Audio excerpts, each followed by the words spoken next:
Graça e paz, minhas irmãs, glória a Deus, mulheres bem-aventuradas, por esses devocionais, glória a Deus pela minha vida, pela sua vida, glória a Deus pela vida de cada um que está ouvindo esses devocionais, orando ao Senhor para que Deus venha nos ajudar a estar cada vez mais com as nossas raízes, com a nossa essência enxertadas nele, amém?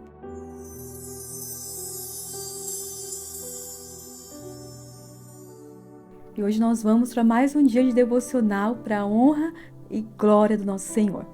Se você puder, abra sua Bíblia comigo em Apocalipse, capítulo 2, versículo 4.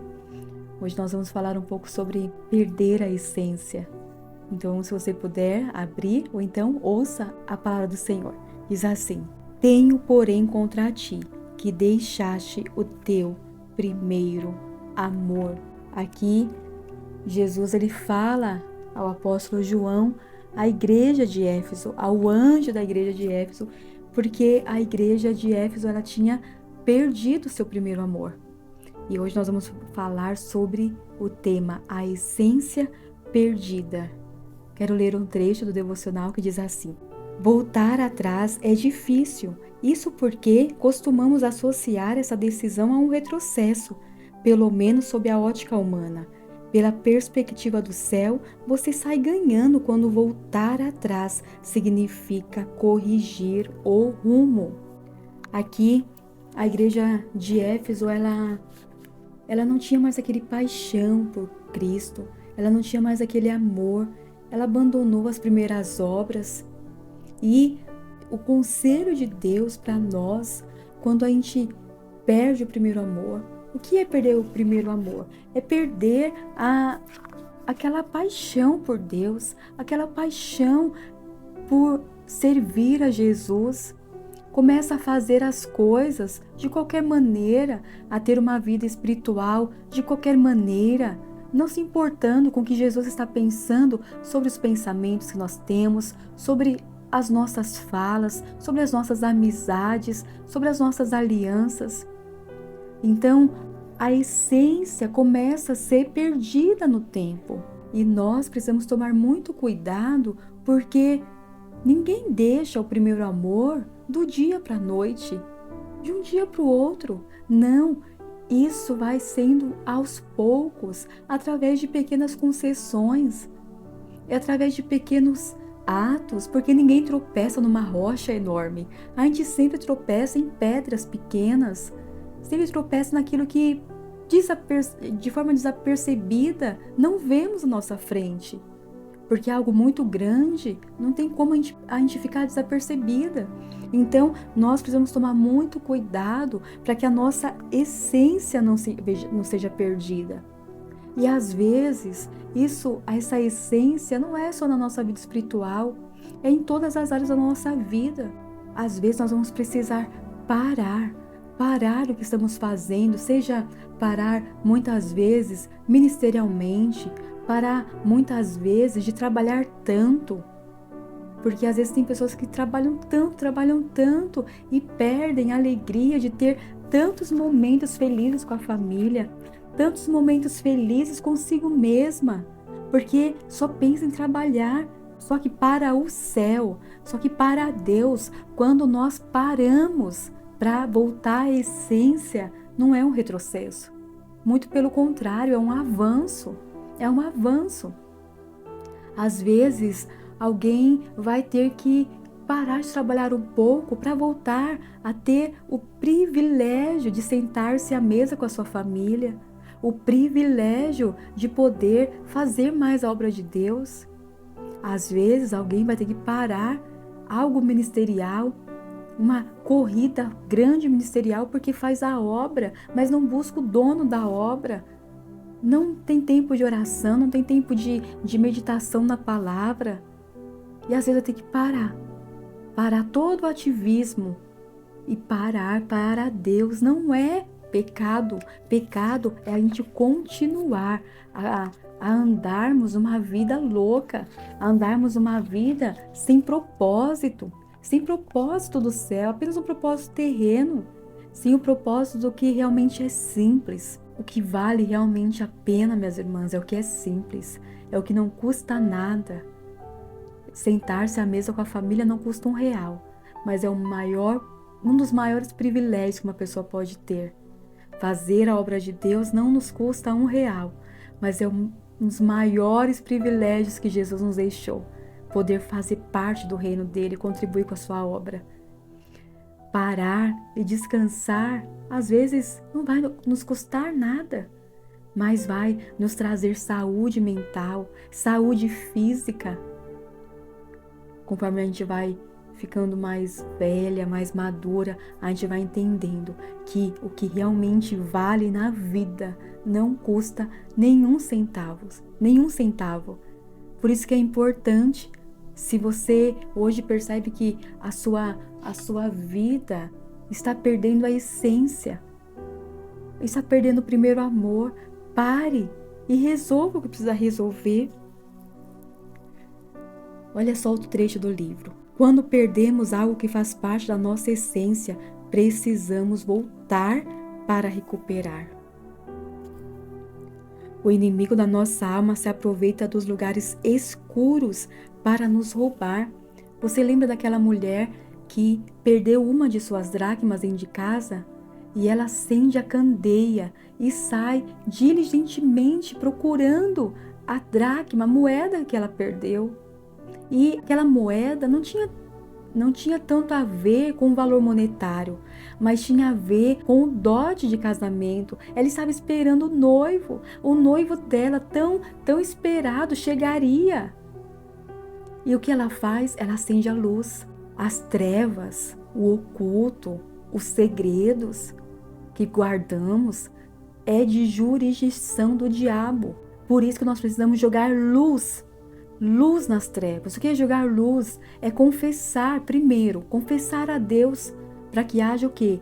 Perdão dos pecados. Segundo, confessar ao próximo para quê? Para que haja cura. Não perdão, porque ninguém pode perdoar ninguém. Só Jesus pode perdoar alguém. Nós não confessamos as nossas culpas, os nossos pecados um para o outro para que sejamos perdoados, não. Mas Tiago vai falar: confessai as vossas culpas uns aos outros para que haja cura. Quando nós confessamos primeiro a Deus, nós temos mediante o sangue de Jesus, o perdão dos nossos pecados. O perdão dos nossos pecados. E quando nós confessamos para o próximo aquele pecado que já foi perdoado, nós confessamos para que haja cura na nossa alma. Então, sabe, às vezes aquele pecado que você falou, eu vou morrer, mas eu não conto para ninguém. Às vezes foi um aborto, às vezes uma traição, e você diz, eu não vou contar, eu morro, mas eu não conto. Mas isso te atormenta. Isso atormenta você toda vez que você lembra. Isso faz você ficar uma mulher amarga. Em nome de Jesus, procure alguém da sua confiança, uma autoridade espiritual, e confesse isso. Deixe isso, abandone essa culpa em nome de Jesus e sinta o sangue de Jesus te purificando. Pecado confessado é pecado perdoado. Você não precisa mais ficar lembrando de pecado que você já confessou a Deus. Se você confessou e isso ainda te dói, confesse a uma irmã, confesse a uma autoridade espiritual para que ela ore junto com você, para que isso saia da sua alma como dor. Você não vai esquecer, mas você não vai mais lembrar com dor. Em nome de Jesus. A perda da essência também significa a perda da alegria e da celebração. Aquela mulher, quando ela perde ali quase o seu sonho de casar-se, ela perdeu a alegria, ela ficou desesperada, ela saiu, ela parou o que ela estava fazendo. Para quê? Para acender a luz, varrer a casa, procurar aquela moeda. Ela perdeu a alegria, ela ficou perturbada. Eu preciso resolver isso. Mas quando ela acha, ela se alegra, ela chama as amigas, ela se alegra. E é isso que acontece quando nós perdemos a essência. Quando nós perdemos o nosso primeiro amor, quando nós, por conta de um pecado não confessado, por conta de um ativismo religioso, começamos a perder a essência, nós também começamos a perder a alegria, a celebração. Mas hoje Cristo te convida a voltar à essência. Hoje Cristo te convida a voltar à alegria. Porque é isso que Ele tem para mim, para você. Quantas vezes mulheres já confessaram as suas culpas para mim. E elas falaram que era como se um peso das costas delas tivesse saído. Era como se elas fossem libertas. Sabe por quê? Porque às vezes a gente só precisa falar. A gente só precisa expor para que haja cura. Então, em nome de Jesus, que você possa voltar à sua essência. Avalie a sua vida hoje espiritual. Ao momento em que você aceitou Jesus há anos atrás ou há meses atrás, como é que era antes? Tinha mais fervor? Tinha mais oração? Tinha mais jejum? Tinha mais leitura da Bíblia? Tinha mais vontade de estar na igreja? E hoje? Perdeu a vontade de estar nos cultos? Porque a manifestação, uma das manifestações de uma pessoa avivada, cheia da presença, é querer estar na igreja, é querer ouvir uma palavra na igreja com os irmãos, na comunhão com os irmãos, é querer estar na igreja adorando ao Senhor. Esse papo de pessoas que falam que é igreja em casa, que não precisa estar ligada a uma igreja para ser igreja, é mentira, é antibíblico, porque eu não sou igreja, eu só sou igreja se eu estou junto com o corpo, junto com alguém, comungando na mesma fé, tendo um pastor, uma autoridade espiritual para me ensinar, para me exortar, para me consolar. Sendo igreja para também poder consolar alguém, ser mão na vida de alguém. E às vezes começamos a perder o amor pela igreja, o amor pela oração, o amor em não maldizer o próximo. Então hoje o Senhor nos convida a gente voltar à essência. Assim como o Senhor disse à igreja de Éfeso: tenho contra ti que você deixou o teu primeiro amor. Então, volte à essência lá do seu casamento, quando tudo começou. Ainda que tenha que parar para resolver, parar nunca será retroceder. Volte à essência da sua vida espiritual, volte à essência da sua vida maternal, de cuidar dos filhos, de abraçar os filhos, de dizer aos filhos que os ama. Amém? Lembre-se sempre: o melhor da vida não tem preço. O melhor da vida é de graça. Que Deus te abençoe, que Deus nos encha da sua graça a cada dia. A minha oração é que você seja uma tocha viva na presença do Senhor. A minha oração é que você seja alegre, abundantemente satisfeita no Senhor.